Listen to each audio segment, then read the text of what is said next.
আসসালামু আলাইকুম, কেমন আছেন সবাই? আশা করি সুস্থ আছেন, ভালো আছেন। মগো জেলার পাশের জেলা হচ্ছে পটুয়াখালী জেলা। এই পটুয়াখালী জেলায় কয়েক বছর আগে হইতে তাপবিদ্যুৎ ও পায়রা বন্দরের কাজ শুরু হয়েছে। এখন প্রত্যেক দিন প্রত্যেক বছর এখানে মানুষের তাপবিদ্যুৎ পায়রা বন্দর 4 লাইন 6 লাইন ইয়ে দেখতে আসলে ইয়ে দেখার কি আছে মোরা এখন তবে দেখবিরও ফিলিংস জাগে না ইয়ে দেখার লগে। তো এখন বইনের আর ভাবির আবদার হেরাইন যাইবে দেখবে ছবি তুলবে, কিছু করার নাই, এগুলো মেলা হলাম ইয়ে দেখার লগে। ফোন দিলাম হুবতো বাইরে লগ করতে যাম, মানে হুবতো বাইরে গাড়ি আছে, হ্যাঁ নিজের গাড়ি চলিয়েছে। তো দুঃখের কথা হয়েছে গাড়ির পিছের 2 সিটে ভাবিয়া সারা হয়েছে, আর সামনে যে সিট হ্যাঁ অগ 2জনেরই লাগে, মাসাল্লাহ 2জনের বডি দেখছেন, আর মোরে বইছে কমে ওই চাপি চাপি কোনো বই রয়েছে। যাই হোক কিছু করার নাই, সামনের দিকে আগুই মগো বাড়তে কোন এই পায়রা বন্দর তামায় যাইতে যে কটা স্ট্যান্ড বাজে, স্ট্যান্ডগুলোর নাম হলে আপনারা অবাক হয়ে যাবেন। আর এই স্ট্যান্ডগুলোর নামই আমার পুরো ট্যুর ডে আনন্দ দিয়েছে। নামগুলো যারা রাখি গেছে এখন নোবেল পুরস্কার দেওয়া উচিত, কিন্তু দেবে কে ম্যারাথন মরে গেছে। যাই হোক যাইতে যাইতে নামগুলো আপনাকে উল্লেখ করি, হলে আপনাকেও ভালো লাগবে। হ্যাঁ মগো বাড়িতে প্রথম বাইরে যে স্ট্যান্ডটা বাজে এটার নাম হয়েছে আজিমপুর বাজার। আজিমপুরের ইতিহাস কিছুটা জানি, এক সময় এটা নাম আনলে সাইড, কিন্তু এক মুরব্বী আসলে যার নাম ছিল আজিম, সে নাকি এই জায়গায় বেশি সময় থাকতো, সেই জন্য তার নামে নাম করা হয়েছে, এটার নাম আজিমপুর।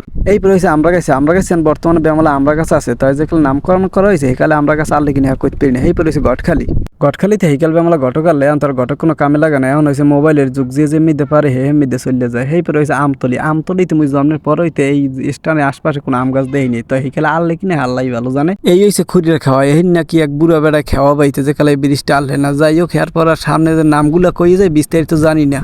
এইবার হয়েছে কলঙ্ক, কল্যাণপুর, এইবার টিয়াখালী, এইবার হয়েছে বান্ডার। নামগুলো আপনার দ্বারা কিরমের লাগছে কমেন্ট একটু কই যাইন। যাই হোক মোটামুটি ঘন্টান একটা জার্নির পরে ইয়ে পৌঁছাইলাম ফোর লাইন দিয়ে একটু ভিতরে ঢুকলাম। ভিতরে ঢুকে অটো থামাইয়া নামে ফটো তোলা শুরু। মুই গোটা দিয়ে তোলার সুযোগ পাইছিলাম। এইবার আবার অটো তুইটা পায়রা বন্দরের মেন গেটের দিকে রওনা দিলাম। কদ্দুরহানে যাওয়ার পর ভাবির ভাই মোর বে আইছে, কয় ওহিনে যে যান মেন গেট দিয়ে তোরা আপনাকে ভিতরে ঢুকতে দেবে না, তাই মুই আই পড়ছি যেরকম পারি আপনাকে ঢুকাম। ওখানে কথা কইতে কইতে পায়রা বন্দরের এককাল মেন গেট আইয়ে পৌঁছাইলাম। তা গেট আইয়ে দেখি বেমালা মানুষ খাড়াই রয়েছে, কেউ ঢুকতে পারে না। বিভিন্ন জায়গায় পারমিশন যদি আনতে পারে হলে হয়তো বা ঢুকতে পারবে। বেআই গেলে গেটে আনসার লোক কথা কইতে আনসারে তো ঢুকতে দেবে না, ওরে দাপট হেয়ের পর বেআই একখানে ফোন দিলে কেটে পারমিশন লইলে এখন কয় স্যার ঢোকেন। এবার ঢুকলাম মধ্যে ঢোকার পরে এই সে পায়রা বন্দরের প্রথম ভিউ। তো ভিউ দেখে আহামরি কিছু আমাদের মনে হইল না। ওইটা প্রশাসনিক ভবন, আর এগুলো যা দেখতে আছেন এইটা একটা খোলা মাঠ, যদিও এককালে খারাপ না। তাই আর চাইতে মগো পুর ফেরে খারাইয়ে কোলার দিকে চাইলে ভিউটা আরো বেশি ভালো লাগে। একটু পর খেয়াল করলাম যে সবাই মরে থুই হাঁটতে হাঁটতে এককাল নদীর কিনারে চলে গেছে পায়রা বন্দর। তা আমি চিন্তা করলাম সবাই জন হেনে গেছে, আমিও দৌড় দিয়ে দিলাম দৌড়।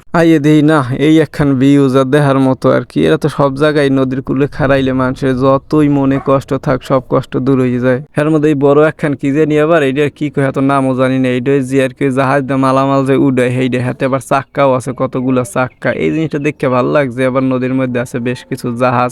এইপর যে যেরকম পারছে পোজ দিয়ে ছবি তুলছে, যদিও মুই পোজ দিলেও ভালো দেখায় না, আর কেউ পোজ ছাড়া খাইলেও ভালো দেখায়। এইপর শেষ হয়েছে গোড়া, এখন বাড়তে যাবো মোরা। এইতে মুই আটটে দিলাম একটা পোজ, হ্যাঁ দেয় মোর পিসকিল জামায় পড়ে রয়েছে ঘোষ।